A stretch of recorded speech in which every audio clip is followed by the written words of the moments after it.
வணக்கம். இன்றைய முக்கிய செய்திகள். வருகின்ற பிப்ரவரி 1ஆம் தேதி தைப்பூச திருவிழா கொண்டாடப்பட உள்ள நிலையில் பழனியில் இன்று தைப்பூச திருவிழா கொடியேற்றத்துடன் தொடங்குகிறது. தஞ்சை மாவட்டம் செங்கப்பட்டி அருகே இன்று தஞ்சை உள்ளிட்ட 15 மாவட்டங்களைச் சேர்ந்த பெண்கள் பங்கேற்கும் டெல்டா மண்டல திமுக மகளிர் அணி மாநாடு நடைபெற உள்ளது. ஒன்றிய பட்ஜெட் கூட்டத்தொடரை முன்னிட்டு நாளை அனைத்துக் கட்சி கூட்டம் நடைபெற உள்ளதாக தெரிவிக்கப்பட்டுள்ளது. திருப்பதி ஏழுமலையான் சுவாமி கோவிலில் ஒரே நாளில் 7 வாகனங்களில் மலையப்ப சுவாமி மாட வீதிகளில் பவனி வந்து பக்தர்களுக்கு அருள்பாலித்தார். தமிழகத்தில் உள் தமிழகத்தில் ஒரு சில இடங்களிலும் கடலோர தமிழகத்தில் ஒரு சில இடங்களிலும் புதுவை மற்றும் காரைக்காலில் பகுதிகளிலும் லேசானது முதல் மிதமான மழை பெய்ய வாய்ப்புள்ளதாக வானிலை மையம் தகவல் தெரிவித்துள்ளது. குடியரசு தின விழாவை ஒட்டி சென்னை மெட்ரோ ரயில் நிர்வாகம் இன்று ஞாயிற்றுக்கிழமை அட்டவணைப்படி மெட்ரோ ரயில்கள் இயக்கப்பட உள்ளதாக தெரிவித்துள்ளது.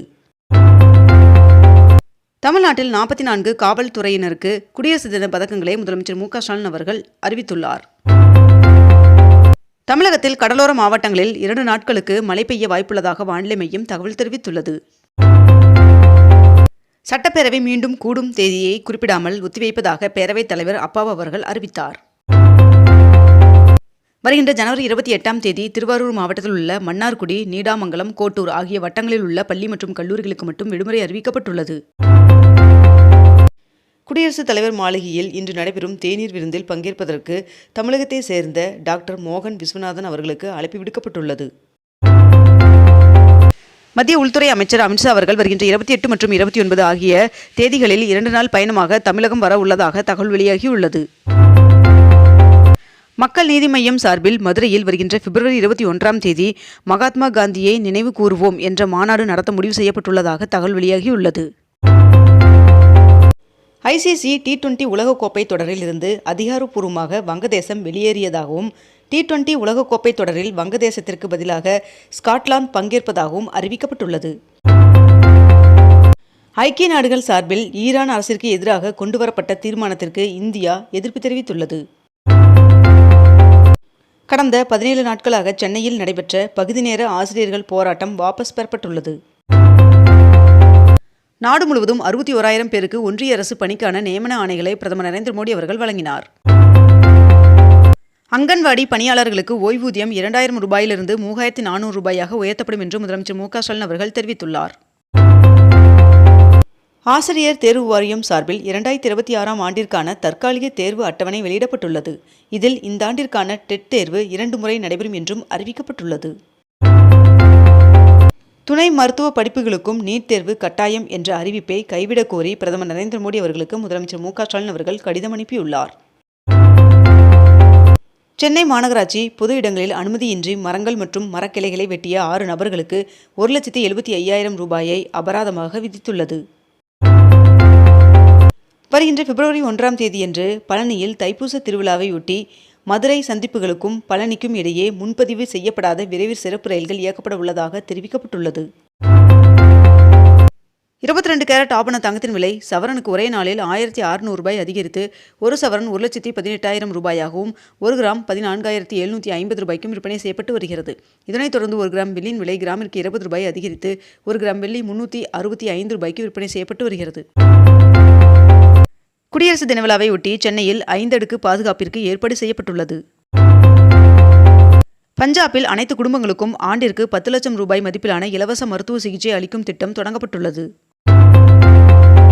இந்தியாவில் நேரடி அந்நிய முதலீடுகள் 2025ஆம் ஆண்டில் 73% உயர்ந்து $47 பில்லியன் உயர்ந்துள்ளதாக ஐநா அறிக்கை வெளியிட்டுள்ளது.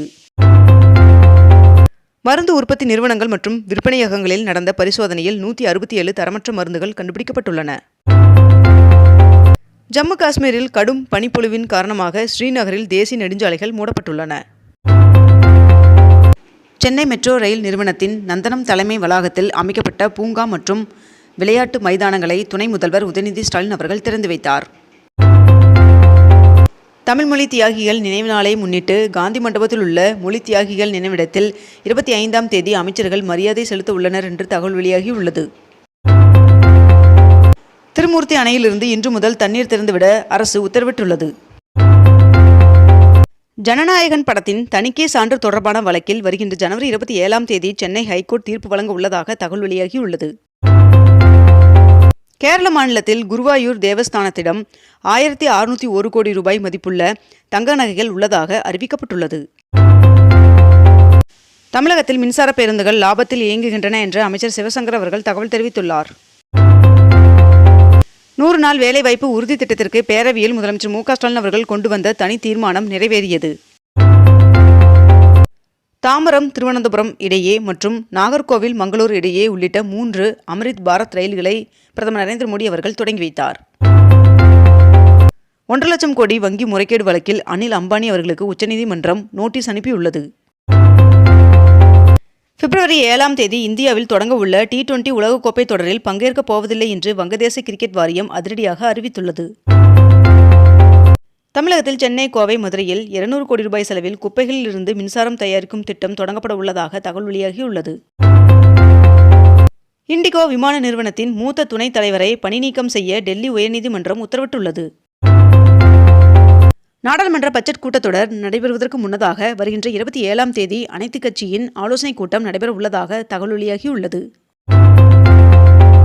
12ஆம் வகுப்பு பொதுத் தேர்வு எழுத உள்ள மாணவர்களின் பதிவெண் உடன் கூடிய பெயர் பட்டியல் ஹால் டிக்கெட் வெளியிடப்பட்டுள்ளது. தூத்துக்குடி மாவட்டம் முள்ளக்காடு கிராமத்தில் கடல் நீரை நன்னீராக்கும் திட்டப்பணிக்கு முதலமைச்சர் மு.க. ஸ்டாலின் அவர்கள் அடிக்கல் நாட்டினார். வாக்காளர் பட்டியலில் பெயர் சேர்க்க இதுவரை 15,36,000 பேர் படிவம் 6ஐ விண்ணப்பித்துள்ளனர் என்று தெரிவிக்கப்பட்டுள்ளது. வெளிநாட்டில் பட்ட மேற்படிப்பு படிப்பதற்கு 10 சிறுபான்மையின மாணவர்களுக்கு 3,60,00,000 ரூபாய் உதவித்தொகை வழங்கப்பட்டது. 74 ஆசிரியர்கள் மற்றும் 56 ஆசிரியர் அல்லா பணிகளுக்கான இடமாறுதலுக்கான ஆணைகள் வழங்கப்பட்டது. தமிழக அரசின் தொழில் முனைவோர் மேம்பாடு மற்றும் புத்தாக்க நிறுவனம் சென்னையில் 4 நாட்கள் தொழில் முனைவோர் மேம்பாட்டு திட்டம் திணை வகைகள் கொண்ட பேக்கரி பொருட்கள் தயாரித்தல் பயிற்சி வருகின்ற 27ஆம் தேதி தொடங்கி 30ஆம் தேதி வரை நடைபெற உள்ளதாக தெரிவிக்கப்பட்டுள்ளது. மந்தைவெளி பேருந்து முனையத்தில் அமைய உள்ள ஒருங்கிணைந்த பன்முக போக்குவரத்து வணிக வளாகத்திற்கு முதலமைச்சர் மு.க. ஸ்டாலின் அவர்கள் அடிக்கல் நாட்டினார்.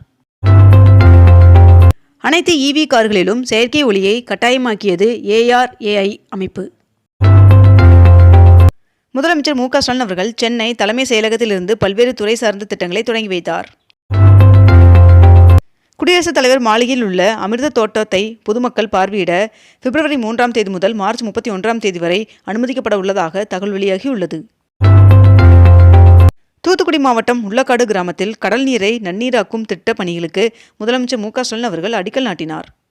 இத்துடன் இன்றைய தலைப்புச் செய்திகள் நிறைவடைகின்றன. மேலும் இதுபோன்ற அண்மை தகவல்களை உடனுக்குடன் தெரிந்து கொள்ள அக்னிபூ சேனலை சப்ஸ்கிரைப் செய்து கொண்டு தொடர்ந்து இணைந்திருங்கள். நன்றி, வணக்கம்.